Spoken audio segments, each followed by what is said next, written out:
Most marriages don't collapse in one dramatic moment. They don't end because of one argument. They don't fall apart because of one mistake. They don't slowly die because love disappeared overnight. They erode quietly. And most of the time, it's not because of a big crisis.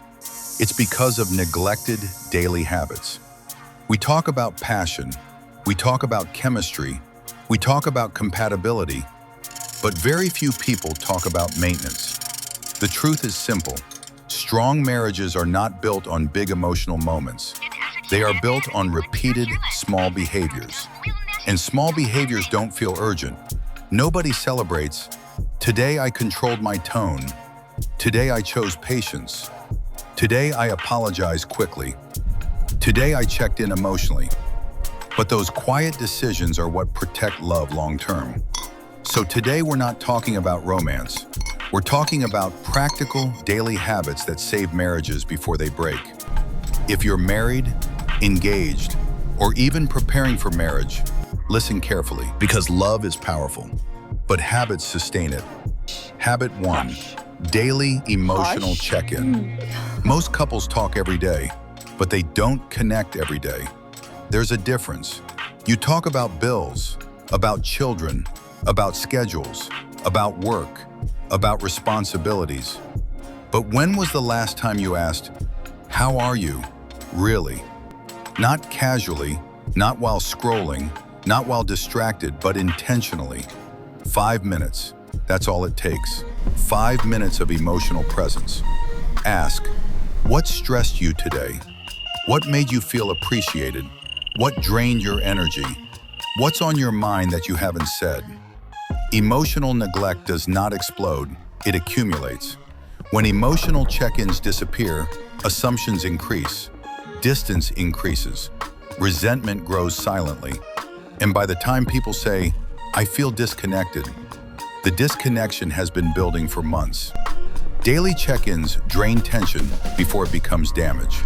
It's not dramatic, but it is powerful. Habit 2, guard your tone. You can be right and still damage your marriage.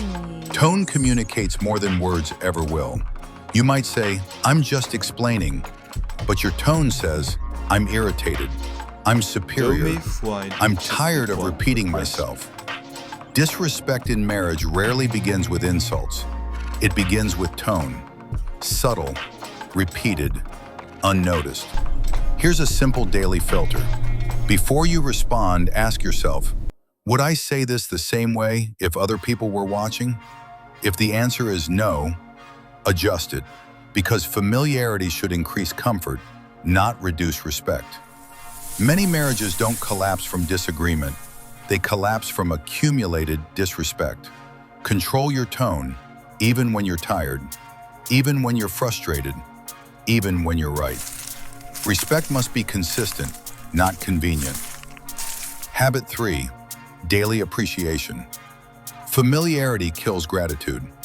When someone does something consistently, we stop acknowledging it. They cook every day. They work every day. They clean. They plan. They provide. They show up. And slowly, their effort becomes invisible.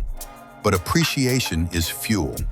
And human beings invest where they feel valued. You don't need dramatic speeches. Just say, "I noticed that. Thank you for handling that.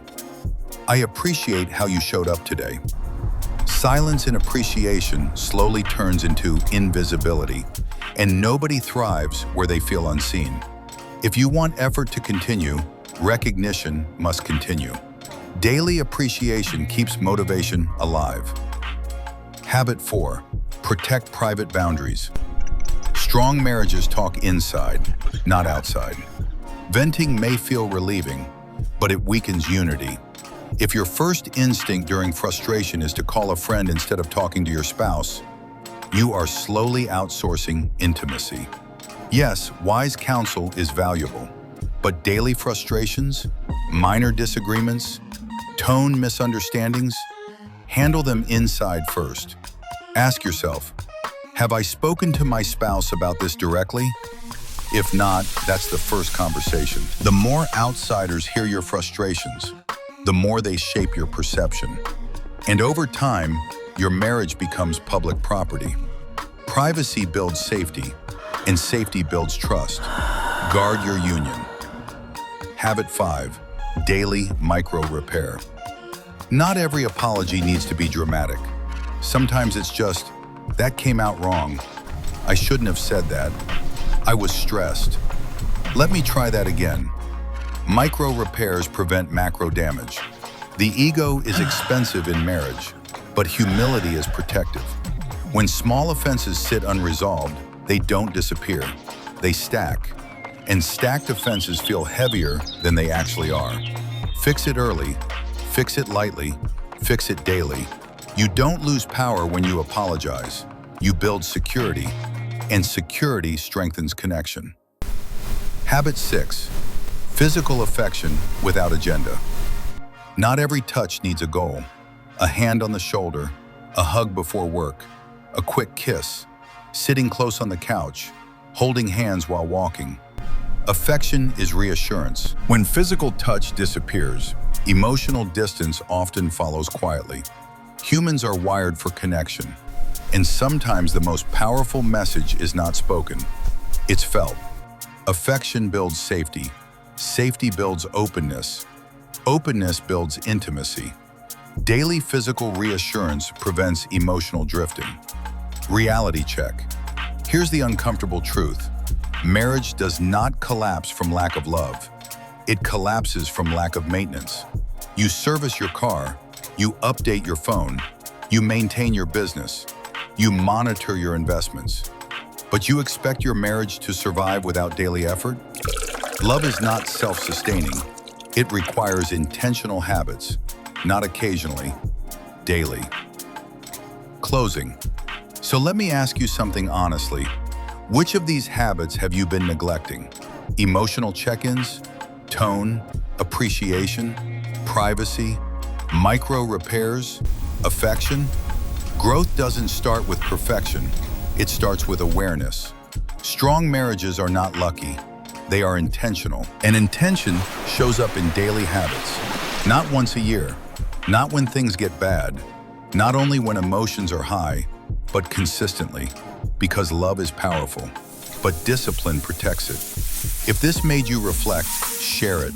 And if you're committed to building something that lasts, not just something that feels good, stay connected here at Marriage Compass 101, because strong marriages aren't accidental, they are built daily.